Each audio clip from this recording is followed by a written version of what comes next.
Il existe peut-être un univers alternatif dans lequel on est tous des êtres positifs, dopés aux bonnes nouvelles et pleins d'optimisme. Le problème, c'est que le Cro-Magnon qui portait ces gènes-là s'est probablement fait bouffer par un tigre aux dents de sabre il y a 40 000 ans. Et du coup, malgré les millénaires d'évolution, dans notre univers à nous, on a un héritage bien différent, le biais de négativité.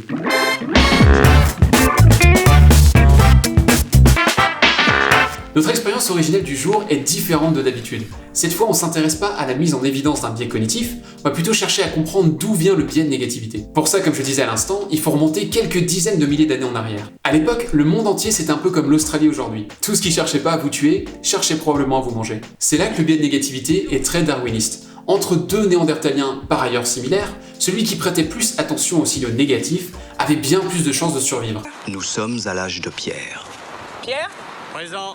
Pierre ? Présent. Mettons que Guy se fasse piétiner par un mammouth en passant dans une vallée. Comment ça se prononce? Guy ? Ça a marqué Pierre le Blond, qui du coup évite de passer par cette vallée. Et ça c'est Pierre, mais tout le monde l'appelle le blond, mais pas devant lui. Pierre le Frisé, lui, il s'en va gambader gaiement dans la vallée et il se fait piétiner à son tour. Du coup, le blond va se reproduire et pas le Frisé. De génération en génération, cette attention aux signaux négatifs va se transmettre et c'est comme ça que le biais de négativité s'est ancré dans notre génome. Bon, avec ces péripéties à l'âge de Pierre, on n'a pas encore défini le biais de négativité. En tout cas pas dans sa version moderne. Ce biais, c'est notre tendance à réagir davantage aux événements négatifs, mais aussi à les retenir beaucoup plus efficacement. Par exemple, en 2019, dans le fameux monde d'avant, j'ai pris environ 120 fois l'avion. Sur ces 120 vols, environ une vingtaine ont été soit en retard, soit annulés. Et pour tout le monde, à commencer par moi, à chaque fois que je prends l'avion, il est en retard. L'occurrence a beau être fortement minoritaire, c'est celle qu'on retient. Donc, quand on fait le reproche aux médias de jamais parler des trains qui arrivent à l'heure, c'est en fait doublement injuste. Déjà, ils en parlent probablement un peu, mais on le retient pas. Et puis de toute manière, ça nous intéresse pas, et du coup, on le relève pas, donc pas d'audience, et pas de lecteurs. Heureusement, la glorieuse Corée du Nord parle du monde rendu parfait par le noble suprême leader. Des recherches sur l'activité électrique de notre cerveau ont montré que les mauvaises nouvelles et autres expériences traumatisantes s'impriment directement dans notre mémoire à long terme, alors qu'il faut qu'on reste pleinement concentré sur une bonne nouvelle pendant plus de 12 secondes pour qu'elle passe de notre mémoire tampon à cet échelon de long terme. Le mathématicien Daniel Bernoulli, celui du théorème, a mis à jour une application directe du biais de négativité au cœur du XVIIIe siècle, l'aversion au risque. Il a proposé un jeu à des cobayes. Ils avaient le choix entre un gain immédiat de 800 € à coup sûr et un tirage au sort qui leur donnait 85% de chance de gagner 1000 € et 15% de rien gagner du tout. Ouais, à l'époque c'était probablement pas des euros. Résultat, bien que l'espérance mathématique du deuxième choix soit meilleure, 850 €, l'intégralité de son échantillon préférait les 800 € garantis. C'est ce qu'il a appelé l'aversion au risque. Daniel Kahneman a obtenu le prix Nobel d'économie en 2002, entre autres pour ses recherches sur une autre variante du biais de négativité, l'aversion à la perte. Sans vouloir trop vulgariser ses travaux, on peut les résumer avec une expérience dont découle un théorème. Mettons qu'on joue à pile ou face avec une pièce non truquée et qui tombe jamais sur la tronche. Donc un vrai 50-50. Pile, je vous donne 20 €, face, c'est vous qui me donnez 20 €. Est-ce que vous joueriez ? Répondez. D'après Kahneman, certainement pas. L'espérance de ce jeu est nulle, rien ne vous incite à tenter le diable. Du coup, la question c'est, à partir de combien est-ce que vous accepteriez de jouer ? Toujours d'après l'économiste, il faudrait que le gain soit au moins le double de la perte.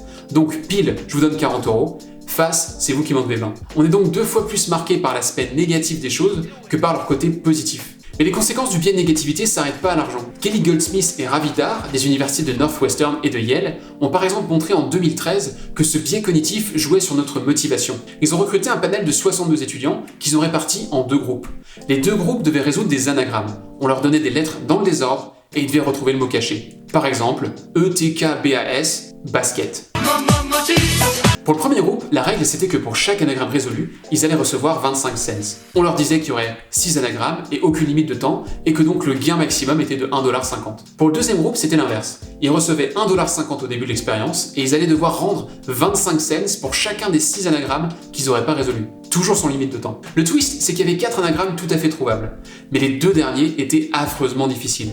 Donc l'expérience consistait pas à voir combien d'anagrammes chaque groupe allait résoudre, mais plutôt combien de temps ils allaient se casser la tête sur les 2 introuvables avant d'abandonner et de retirer leur gain. Quand on y pense, c'est la définition même de la motivation. Quels efforts on va consacrer à une tâche ? Bilan, le groupe qui perdait de l'argent à chaque anagramme non résolu consacrait un peu plus de 15 minutes à bûcher, sans succès, sur les mots introuvables. Alors que le groupe qui pouvait gagner de l'argent n'y passait qu'un peu plus de 9 minutes. Tout le monde repartait avec $1 et il était clairement démontré que d'éviter la perte était une meilleure source de motivation que d'aller chercher un gain. Toujours par la force du biais de négativité. Avec enculage au pluriel. Enculage. Oui, et des mouches exclusivement. J'ai une bonne nouvelle pour vous. Si vous appliquez déjà les bonnes méthodes de vente, vous n'avez rien à changer. Du coup, je passe tout de suite à la conclusion ? Bon allez, vous inquiétez pas, je vais détailler un peu. Si vous avez déjà écouté ne serait-ce qu'un de mes podcasts, vous avez sans doute déjà entendu cette phrase. Parlez du problème, pas de votre produit.